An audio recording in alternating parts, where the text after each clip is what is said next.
YouTube. Today I will be showing you my Monarch build. Keep in mind this is budget, so I don't have all of the cards for it, and I apologize for any noises in the background. My cats are, going crazy throughout the house. Okay, so let's begin. So, 2 Eidos, the Underworld Squire, and 2 Ida, the Heavenly Squire. These cards are mandatory. You pretty much want to have them at 3, but again, it's a budget, and I just didn't have, the money to,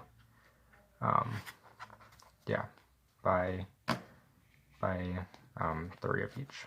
So next I have Lucius, Mirtha, and Landrobe. These are more vassals, more bodies on the field. You basically just want to special summon monsters so that you can get your monarchs out on the field and then activate their effects. And these are some of the other bodies I use.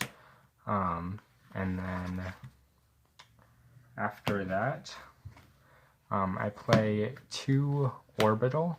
It can destroy or pop cards on the field, and it also allows you to have another body on the field for tribute summoning. I would play this in late game, and I would only play 2.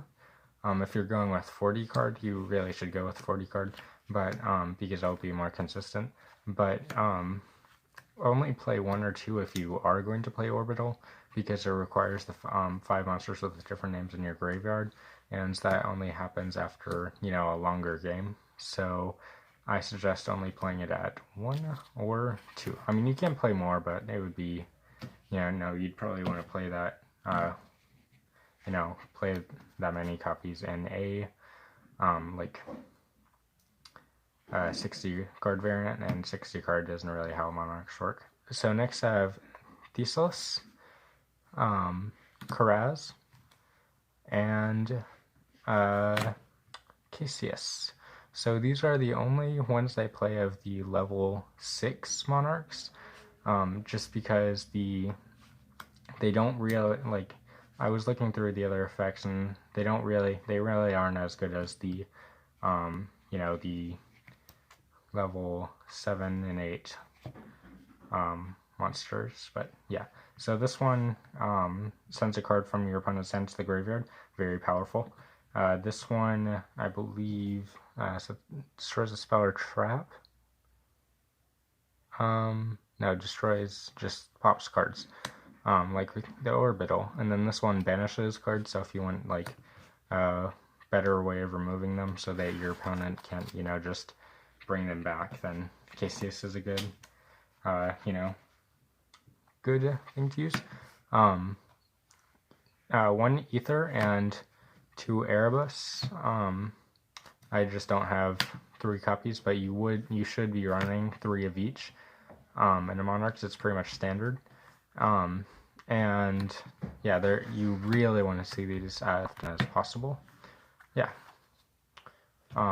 Next off, Zaborg, Theseus, the upgraded, the Mega Monarch, Mobius, the Mega Monarch, and Reza, the Mega Monarch. So these basically are bigger bodies on the field. This one sends cards back to the deck.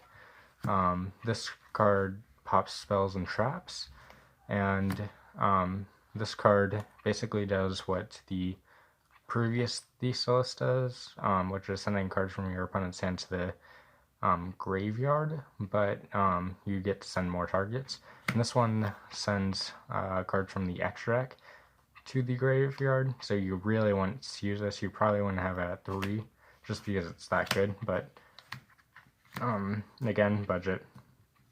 There are some other decks that I've been, looking at, and I didn't really have enough money to, get the rest of the cards. Next off on the list is Light and Darkness Dragon.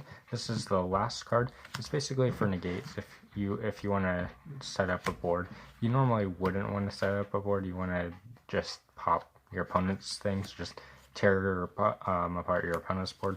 But I would highly recommend this card because it's very good.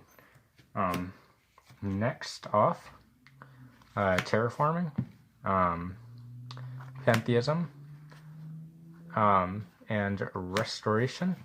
So drawing and getting your other monarch cards to your hand, adding your field spell to your hand, and special summoning back your monarch cards. Very good cards. You really do need to play them. If Pantheism ever goes back to 3 once to, you're going to want to play that many cards. And then enemy controller, I would really suggest putting this at 3, so you can take you can swap your opponent's battle position or take control of your opponent's monster by tributing a monster you control. So I think with this card, and correct me if I'm wrong in the comments, but that you can actually tribute your opponent's monsters with this card, in which case it would just make monarchs that much better. So but either way, you should try playing it. It's a really good card. Then Monarch Stormforth. Play 3 of these. It's basically what I was just saying with enemy controller, just as a monarch spell. Yeah, you tribute your opponent's monsters instead of your own. You don't really take control of your opponent's monster though. 2 domain. 1 Monarch's Erupt, 1 Prime Monarch, and 3 the first Monarch. So domain says that your opponent can't special summon monsters from the extra deck, I believe. Monarch's Erupt, I can't remember. Negate the effects of all monsters on the field except for tribute summoned monsters.